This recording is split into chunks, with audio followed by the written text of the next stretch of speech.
जी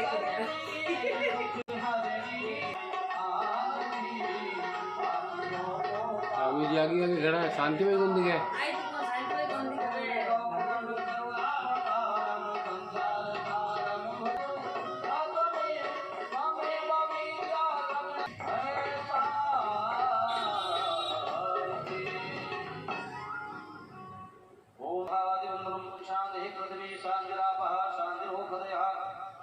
शांति वनस्पतयः शान्तिर्विश्वे देवाः शान्तिर्ब्रह्म शान्तिः सर्वगुं शान्तिः शान्तिरेव शान्तिः धामा शान्तिरेधिः हस्ते पुष्पं मादायाः पुष्पाञ्जलिः हरि ओम। जय जय श्री राधे जय जय श्री राधे।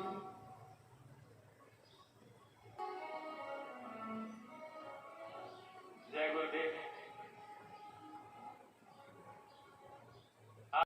जो कथा स्थल पर इस वृंदावन धाम में कथा सुन रहे हैं वो तो डुबकी लगाए गए हैं, लेकिन साथ ही ये सुनने के बाद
सर्वंतर्यामी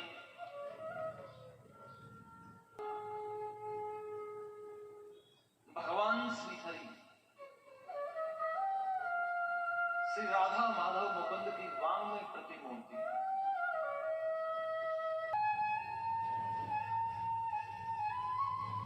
दादीच ब्राह्मण समाज द्वारा आयोजित अष्टोत्तर 108 श्रीमद् भागवत महापुराण के तृतीय कथा में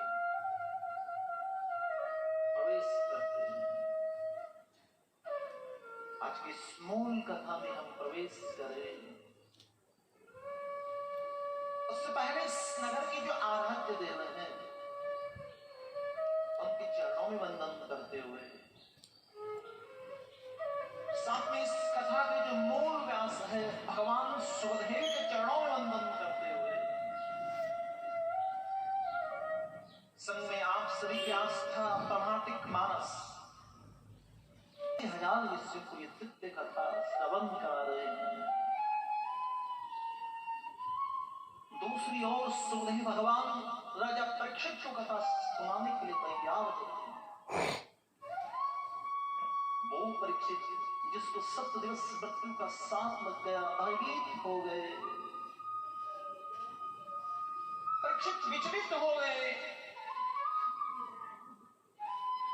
मैं मर जाऊंगा, मैं मर जाऊंगा। 7 दिन का साथ लग गया, अपने सारे वैभव का त्याग करते हैं, अपने लाखों करोड़ों के वैभव का त्याग एक पल में कर देते हैं, निकल पड़ते हैं सच्चे गुरु की तलाश में।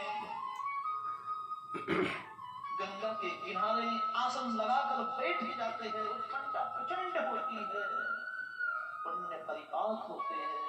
तब सूर्य भगवान की सनिधि मिलती है, सच्चे गुरु का सानिध्य मिला। परीक्षित को आभास हुआ, निर्विघ्न हो गए, निर्भीक हो गए। ये वो गुरु है जो मुझे मरने नहीं देंगे। सनातन संस्कृति के अंदर गुरु को ब्रह्मा बताया, विष्णु बताया, महेश। उसको पूछते हैं, उसकी आस्था का सैलाब देखिए, उसकी श्रद्धा का चरम देखिए। भीतर का रस पलायन कर चुका था, पुण्य परिपाक हुए, सूर्य भगवान का सानिध्य मिल गया। गुरु के चरणों में मुख्य व्यथा अतः प्रचाम संसिद्धिं योगिनां परमं गुरुं पुरुषे ही यत्काले मित्यमानस्य सर्वथा। हे देव, जो व्यक्ति जल्दी मरने वाला है, जिसके नेत्रों के समक्ष मृत्यु नर्तकी की भांति नृत्य कर रही है, उस व्यक्ति को क्या करना चाहिए?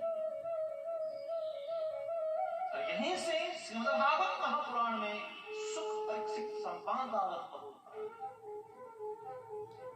भगवान सुखदेव कहते हैं राजा परीक्षित से, और सुत जी महाराज कहते हैं सौतालिक ऋषियों से।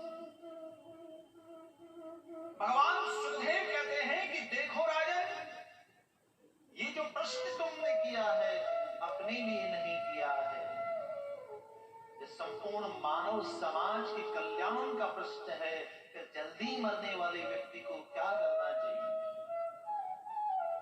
इस दुनिया में जितने भी प्राणी हैं वो सब मरने वाले हैं और जल्दी मरने वाले हैं। कब मरेंगे, तारीख का कंफर्म होना बाकी है। हम सब मृत्यु की लाइन में खड़े हैं, वेटिंग चल रही है। कब चले जाए कोई गारंटी नहीं है, क्योंकि जिस लोक में हम रहते हैं उसका नाम ही मृत्यु लोक है। जाना निश्चित है, कोई यहां सदा नहीं रह पाया। जो भी इस दुनिया में आया उसको जाना पड़ता है। इसलिए भगवान सुखदेव कहते हैं ये तुम्हारा प्रश्न नहीं है, ये संपूर्ण जनमानस का प्रश्न। भगवान सुखदेव कहते हैं कि देखो राजन, सदियों के अंदर एक व्यक्ति की उम्र हुआ करती थी 1,00,000 वर्ष। उसके बाद त्रेता आया, त्रेता के अंदर एक व्यक्ति की उम्र निर्धारित की थी 10,000 वर्ष। फिर द्वापर आया, तो द्वापर के अंदर एक व्यक्ति की उम्र निर्धारित की थी 1,000 वर्ष। उसके बाद कलयुग आया, कलयुग के अंदर शास्त्रों के आधार पर एक व्यक्ति की उम्र निर्धारित की है 100 वर्ष। इस लोक में 100 वर्ष का तो कोई लाखों करोड़ों में एक ही होता है जो 100 वर्ष पूरे कर पाता है। देखो राजन, 100 वर्ष में से 50 वर्ष हमारे सोते सोते निकल जाते हैं। 12 घंटे का दिन, 12 घंटे की रात। अब पीछे बचे 50 वर्ष। अब 50 वर्ष में से 25 वर्ष विद्यार्जन के लिए निकलते हैं, फिर विवाह होता है, ग्रस्त जीवन को चलाना, सबको पढ़ाना लिखाना, धनोपार्जन करना। भजन तो हुआ नहीं, जैसे आए वैसे चले गए। भजन कहाँ हो पाता है इस जीवन में। जल्दी मरने वाले व्यक्ति को केवल एक ही काम करना चाहिए, श्वास श्वास पर कृष्ण भजी, व्रता श्वास जनि खोए, ना जाने या श्वास की आवन हो ना हो। इसलिए पल पल कहते रहो, हे नाथ मैं आपको भूलूं नहीं। हमारा वास्तविक संबंध तो गोविंद से है। हे देव, आप बिल्कुल सत्य कहते हैं। हर पल हर क्षण जिह्वा के अग्रभाग पर हरि हरि हरि ये नाम नृत्य करना चाहिए। लेकिन देखो ना, मेरी गति तो बड़ी विचित्र है।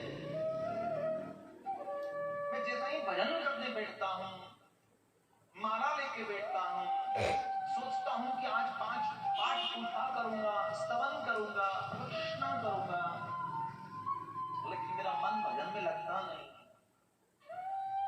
शरीर मेरा आसन पे रहता है लेकिन मेरा मन कहीं और चला जाता है। ये हर जीव की समस्या होती है। अब जैसा रहेगा,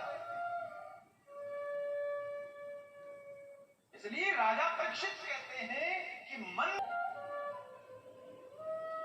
सुखदेव भगवान कहते हैं मन को वश में करने का सीधा सा सरल उपाय है जितासनो चित श्वासो चित संगो जितेंद्रिय।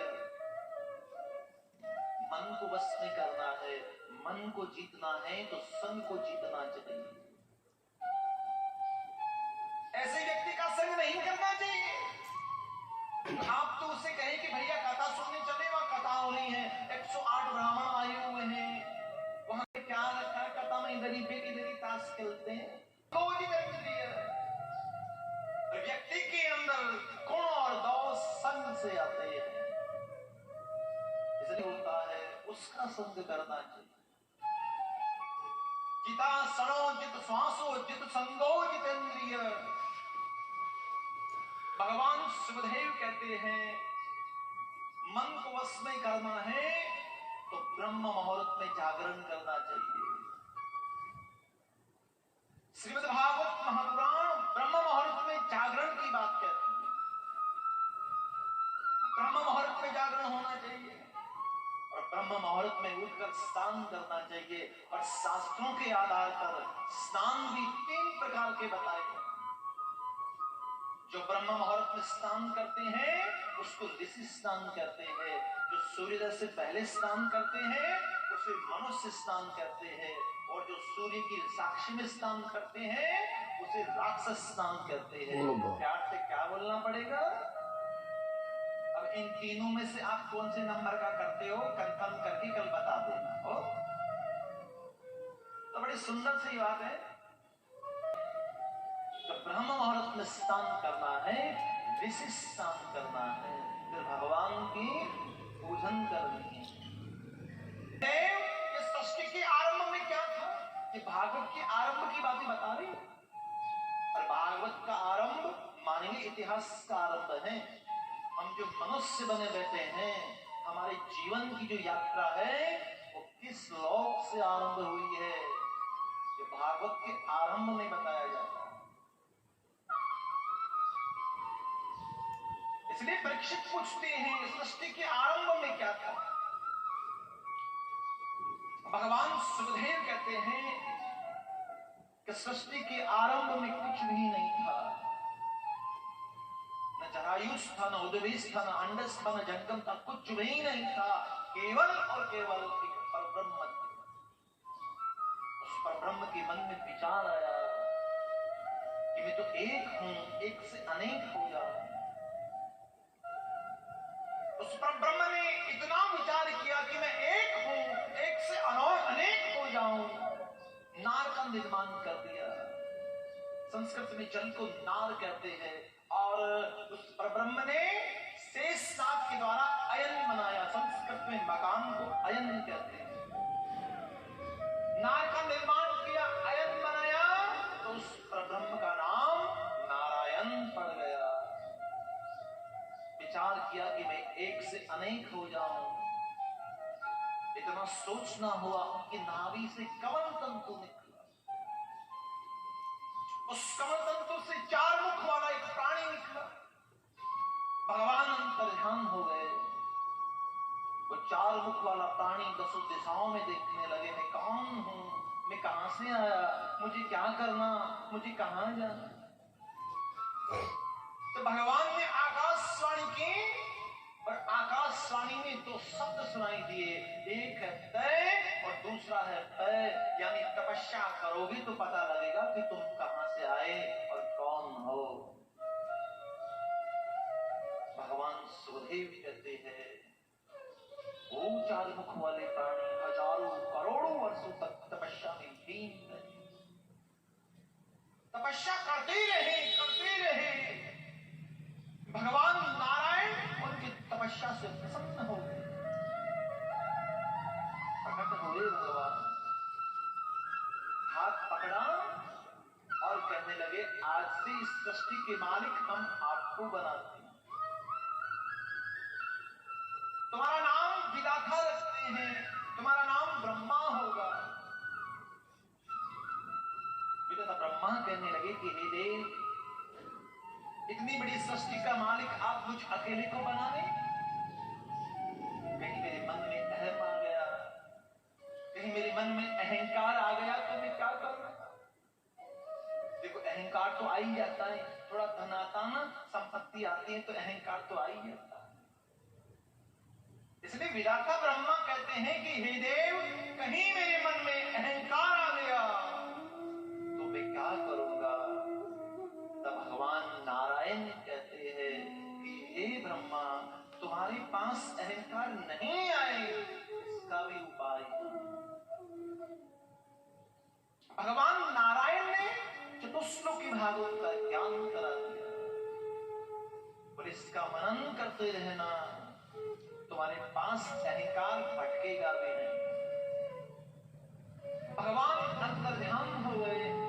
सुख भगवान कहते राजा परीक्षित से कि राजन मुझे एक बात बताओ। परीक्षित कहने लगे कि गुरुदेव पूछो ना, क्या पूछना है? मुझे एक बात बताइए कि जो भगवान है, ये परमात्मा है, ये सबसे पहले किसको मिलते हैं? भगवान किसको मिलते हैं? राजा परीक्षित कहने लगे व्यासस्य चरणं धुमस्य वयो विद्या गजेन्द्रस्य का जाते विदुरस्य यादव पते रुद्रस्य किं पौरुष। हे देव, भगवान तो उसको मिलते होंगे ना जो पढ़ा लिखा हो, जिसके पास डिग्रियां हो। अनपढ़ व्यक्ति को परीक्षित कहने लगी तो भगवान रूप देखते होंगे। भगवान ये परीक्षित कहने लगे तो भगवान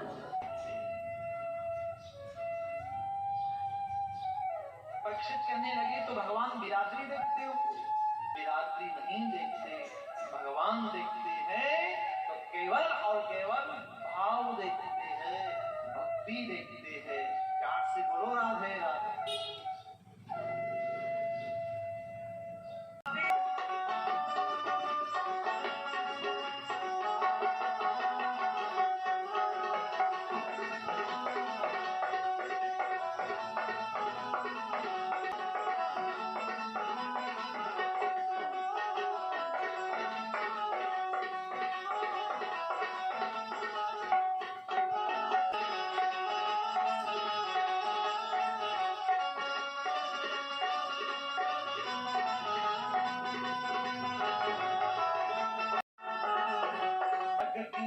भगवान ने ऐसा मुश्किल से प्रहार किया कि उस निर्णायक सर्वच्छेदन हो गया।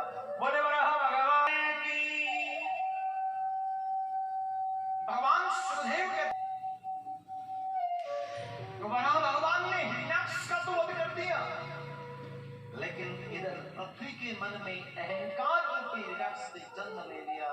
देखो तो सही त्रिलोकी के नाथ को, मेरे बगैर इनका काम नहीं चलता है।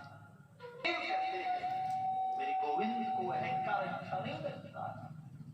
गोविंद ने उस पृथ्वी को दिव्य वृंदावन के दर्शन करा दिए। चारों तरफ पक्षियों की कलरव हो रही है, यमुना किलौल कर रही है, हरियाली है चारों तरफ। वो पृथ्वी आश्चर्यचकित हो गई और कहने लगी कि हे देव, ये क्या है? मैं तो रसातल में डूब गई थी, ये जगह कैसे बच गई? तब गोविंद मुस्कुराकर कहते हैं कि देवी, सारी दुनिया का प्रलय हो सकता है, लेकिन मेरे वृंदावन का कभी प्रलय नहीं हो सकता। चार पदार्थ कृत मजूरी, धर्म अर्थ काम मोक्ष, चार पदार्थ। इसलिए शास्त्र कहते हैं चार धाम में वृंदावन का नाम नहीं आता है। आपने चार धाम की यात्रा कर ली, लेकिन वृंदावन के बांके बिहारी के दर्शन नहीं किए, तो भैया यात्रा अधूरी है। प्यार से होगी जाओगी सकीना लौट के आओगी।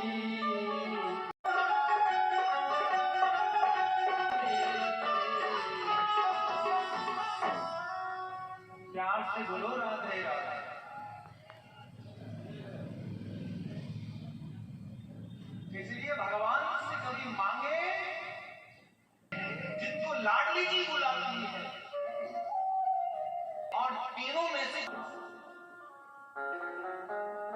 इसलिए शास्त्र कहते हैं आज अपने पास जो पृथ्वी की स्थापना कर दी,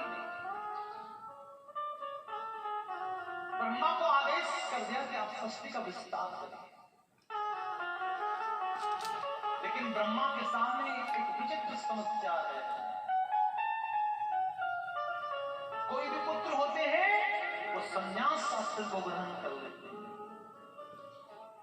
विवाह कोई कर नहीं रहे, सृष्टि का विस्तार हो कैसे? सनत कुमार हुए, जंगल में जाने लगे, पूछा ब्रह्मा ने कहां जा रही हैं आप?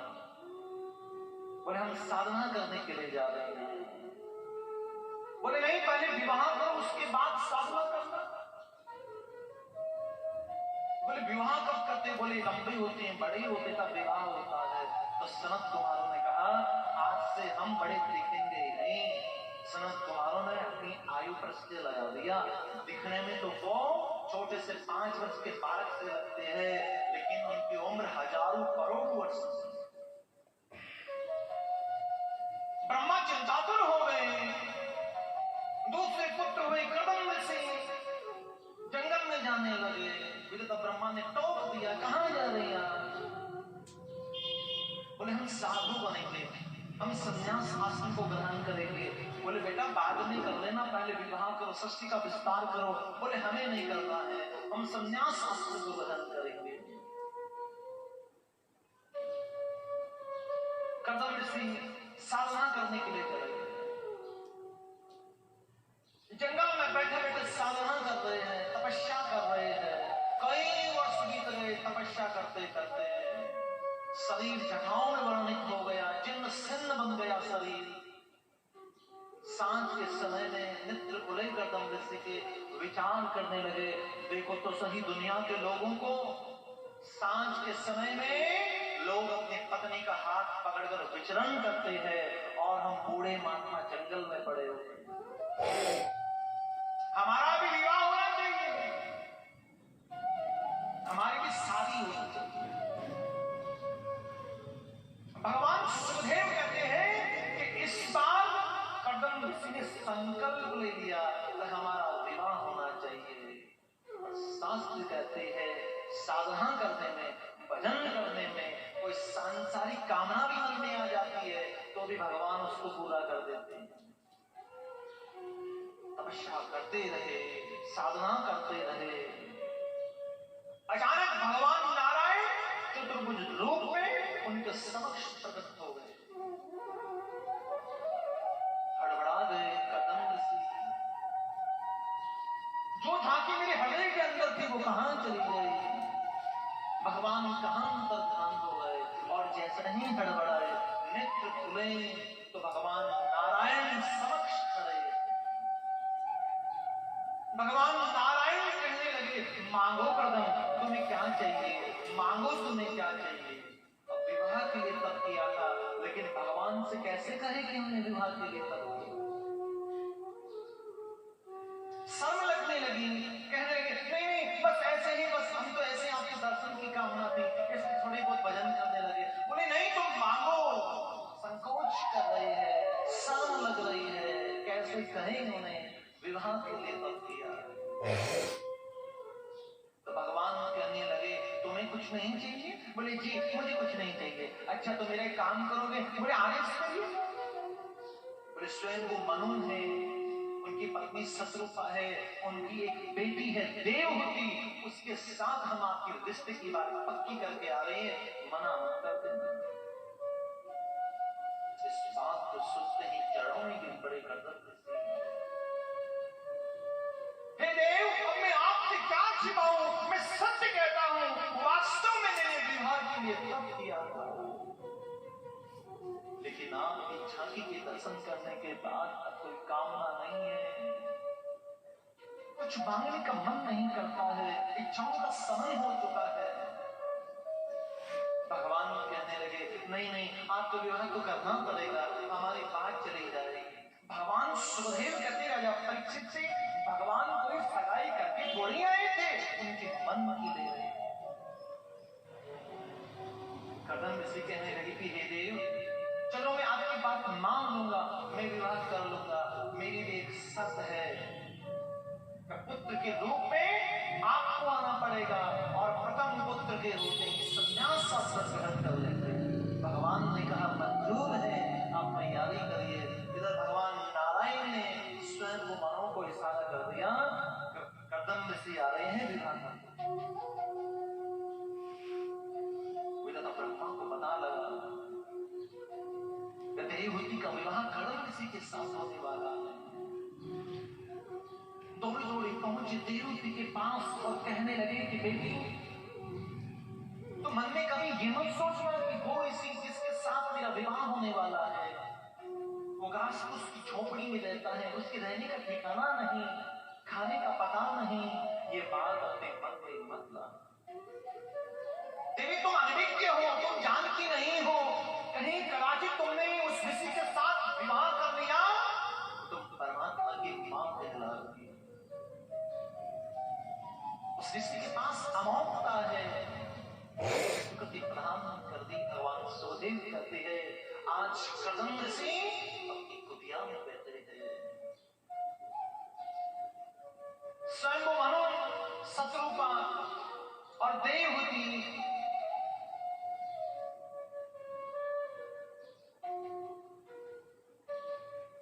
तीनों के तीनों कर्दम ऋषि की कुटिया की तरफ निकल पड़े।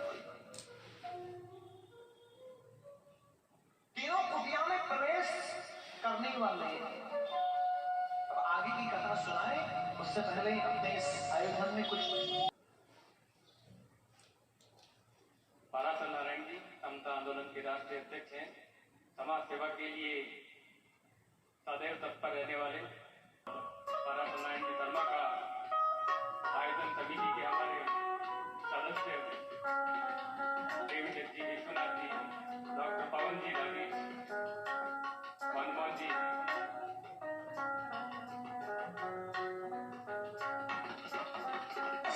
बहुत बहुत साधुवाद, धन्यवाद आप सभी का।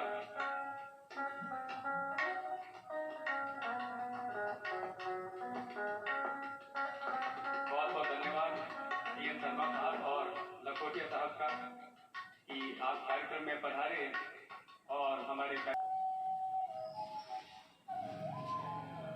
स्वयं को मानो, शत्रुपा और देवहूति तीनों उस ऋषि की कुटिया में प्रवेश करते हैं। कर्दम ऋषि ने परीक्षा लेने के लिए 3 आसन बिछा दिए। भगवान सुखदेव कहते हैं स्वयं वो मनो आसन पर आसीन हो गए। शत्रुपा भी आसन पर बैठ गई। देवहूति को संकोच लग रहा है, मैं माता पिता के सामने इस आसन पर बैठूं तो कैसे बैठूं, और आसन को स्वीकार नहीं किया, आसन पर बैठी नहीं तो मेरे पति का अपमान हो जाएगा, मेरे पति क्या सोचेंगे, मैंने बड़े भाव से आसन दिया था और मेरे दिए हुए आसन का तिरस्कार कर दिया।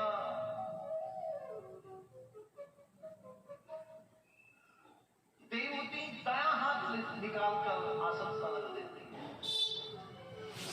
हे देव, आपने जो आसन दिया है वो हमें मान्य है, लेकिन माता पिता के सामने इस आसन पर मैं बैठ नहीं सकती।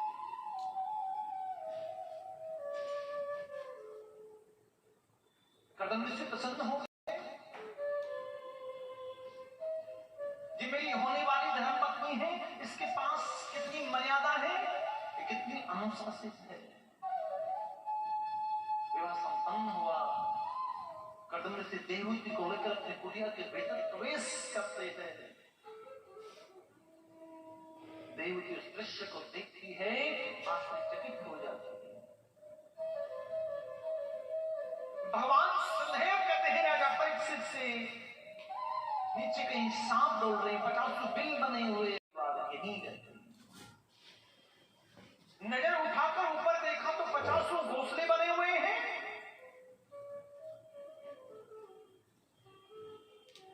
पूछा देव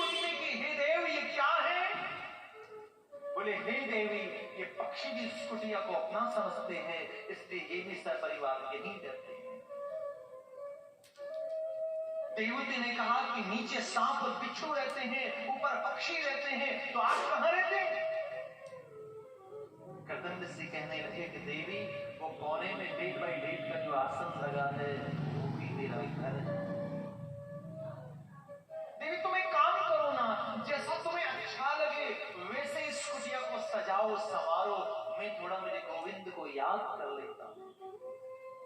भगवान सुखदेव कहते हैं राजा परीक्षित से, वो कदम ऋषि इतना कहकर तपस्या में लीन हो गए, तपस्या करते जा रहे, करते जा रहे।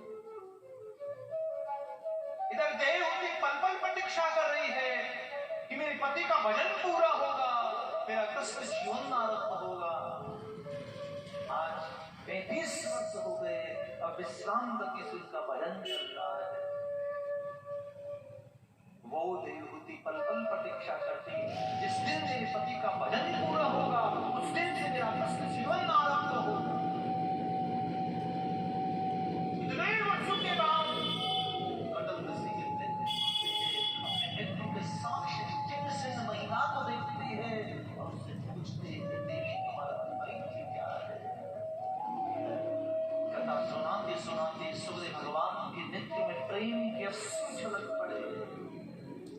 भगवान सुखदेव कहते हैं राजा परीक्षित से कि राजन, ये भारतवर्ष के संत हैं जो उसकी पत्नी से उसका परिचय पूछते हैं कि देवी तुम्हारा परिचय क्या है? कुछ कुछ आंखें गीली हो गई, अश्रु छलक पड़े नेत्रों में। रुदन करते हुए वो देवती कहती कि हे देवी याद करो ना, कुछ वर्षों पहले स्वयं को मनु शत्रु आए थे, उन्होंने अपनी पुत्री का विवाह आपके साथ किया है। उस बात को सुनते ही कदम ऋषि कहते हैं, मुझे याद आया, क्या वो आप ही हैं? आप ही देवहूति? जी, मैं आपके चरणों की दासी। इतने दिनों तक आपने यहाँ क्या किया? अपने पिता के यहाँ क्यों नहीं गई? हाथ जोड़कर देवहूति कहने लगी कि हे देव, पत्नी के लिए तो पति का घर ही श्रेष्ठ होता है। मैं कंदमूल फल खा लेती, गिरे वस्त्र से आपके शरीर को पोंछ लेती, पल प्रतीक्षा करती, जिस दिन आपका भजन पूरा होगा उस दिन से मेरा ग्रस्त जीवन आरंभ होगा। भगवान सुखदेव कहते हैं, कर्दम ऋषि देवहूति की निष्काम भक्ति से प्रसन्न हो गए। उसका हाथ पकड़ा, एक सरोवर में डुबकी लगाई, स्वयं बन गए 20 वर्ष के और देवहूति हो गई 16 वर्ष। दुष्टो है मध्यमानव ही मानदाया। कृष्ण जीवन में प्रवेश करने लगे।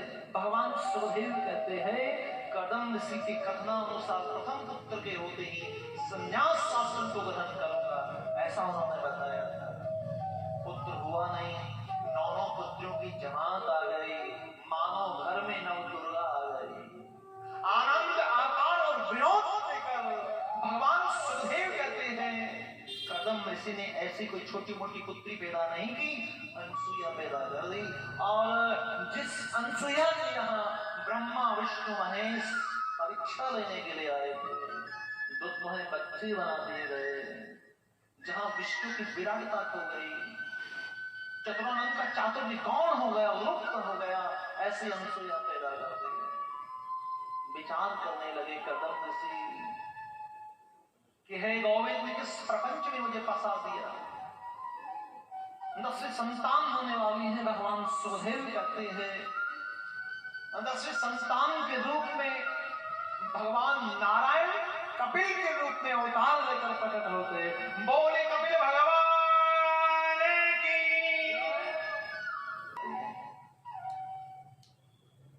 किसका किसकी की भावना नहीं है क्या? अभी तो मेरे बेटा हुआ है, थोड़ा उसको गोद में ले लूं, थोड़ा उसको दुलार कर लूं, थोड़ा ये बड़ा हो जाए, मैं किसके भरोसे छोड़ के जाऊं, इसको कौन देखेगा? ना ना ना ना, उसी समय निर्णय लिया और सीधे निकल पड़े। इसलिए शास्त्र कहते हैं, भजन के लिए कभी तारीख नहीं बदलनी चाहिए।